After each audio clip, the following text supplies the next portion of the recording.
Hello guys, good morning. Kumusta and welcome back po sa aming channel. So yun guys, dito ako sa palengke ng Bangged at eto may nakita kong salagubang or abal-abal. So bibili ako dito. Kaya lang guys, sobrang mahal. Yung isang baso na yan kung nakikita niyo 100 peso. Sobrang mahal po ang mga exotic food dito sa Abra ngayon. Yan. So bumili ako ng dalawang baso at mamaya dadalhin ko yan dun sa Pangal para lutuin at patikimin ko yung mga girls at si Mamang. Ayun guys, ayan, bumili ako ng salagubang abal-abal in Ilocano at lulutuin natin yan para patikimin ko yung mga Maria. Di ko no. Masarap. Kuya Toy, gumagalaw pa. Isang piraso na ang... Gumagalaw pa Kuya Toy. Hindi, siyempre lulutuin pa to. Kuya Alam mo Toy. kung magkano na to? 200 pesos. Gatoy, alam ko yan kung paano hulihin. Pakiramdaman mo muna daw. Ito yung baho na. Bulok na nga ito, sayang. Pakiramdaman mo muna daw. Tapos Kapit sa piso. pag lumalabas daw yan, Kuya tag-ulan. Toy, bibili ka ng ice? Katoy, tama ba ako? Ha, Katoy? Bumili ko sa piso. Katoy, tama ba ako? Oo. Tag-ulan daw yan lalabas. Pag naghuli ka po daw dyan, ipakiramdaman mo muna. Tapos Ano yung pakiramdaman mo pa? Kusa na lang lumalabas yan pag pagsapit ng dilim. sabi ng ano namin, Alam mo, ito yung mga exotic food Alibaba ng... pala yun. Gusto, Alibaba pala yung Masarap po. merienda na kayo. Patikimin ko talaga kahit pag lang. Kasi ano po ang pangalan niya? Alam mo, mahal 200 pesos. Nakapiranggot lang. Sayang. Dati masipag ako manghuli nito. Pero ang layo kasi. Sobrang layo guys. Parang ito yung Tsaka pag nakarating ako Kuya Toy, hindi ka kinakagat. hindi naman. Halika ko kasan. Magluma Kasan natin. Turo kasi paano lutuin ito. Tara.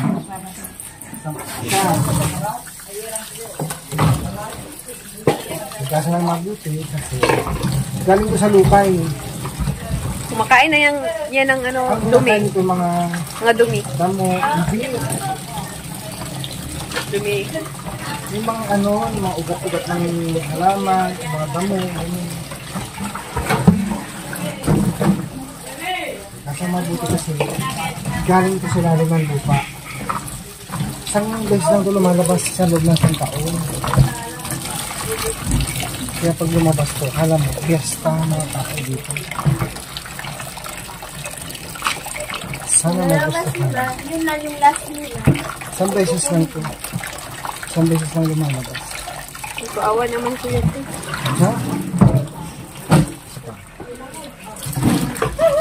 Tuti ka turama ako pag luto nito. Galitaan niya na! Ay, ako pa rin yung ginagawa niya para doon na. Awan!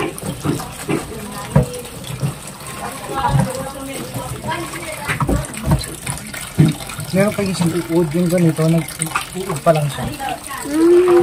Sarap po. Hindi ko na inalis yung paa.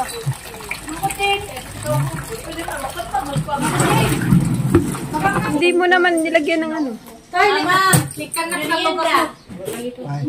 Kuya Toy, hindi naman umilaw. Violet intern na, di ba bang mo? Asin?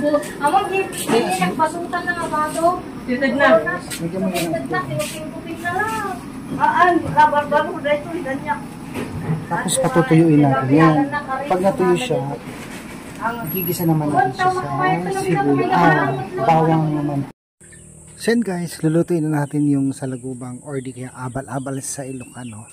Yan. Nakita ni Mamang kanina yung binili kong salagubang at sabi niya, gusto ko kumain yan to. Sabi niya, kaya yan, patitikimin natin si Mamang kasi matagal na raw siyang hindi nakakatikim ng salagubang. Kaya ito, lulutuin natin guys at pakakainin natin si Mamang. At syempre, patitikimin ko rin yung mga girls, yung mga gustong tumikim lang kasi alam ko hindi nila kinakain dito sa Mindanao guys. So yan, lutuin natin guys ang salagubang.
$1 sa Philippine money.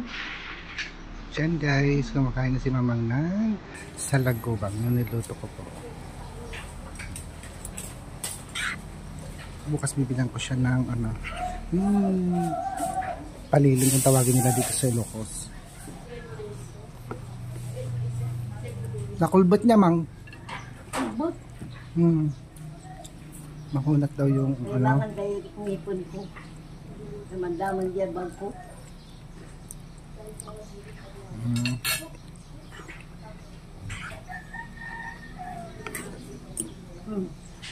Wala ka lang. Ako nag-iimas ang anak. Ang balabugid ah. Ayan.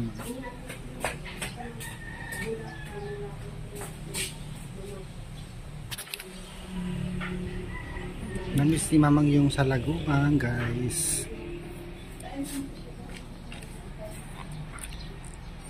Mang, hindi ubing kape gal ala ka tikasta? Di ubing kape pang kamagal ala tikasta? Wala. Pang kami gagar na sila. Gara. Kad adayo. Kad napadasak kita na kad adayo, Mang. Dagigi magbabala sa nga kada babaron. Hamutan nga di dama gara dyan babalang lab lang kuna naman lab. Inayat damot to.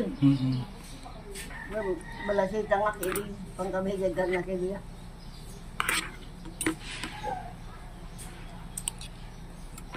Ima. Dali tikman mo. Kahit isang piraso lang.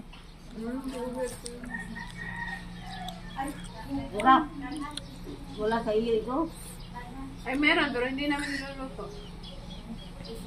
Pero bumili kayo. Wala. Kami marami. Pero malayo. Guys. Malayo. Walang tayo ng salagubang.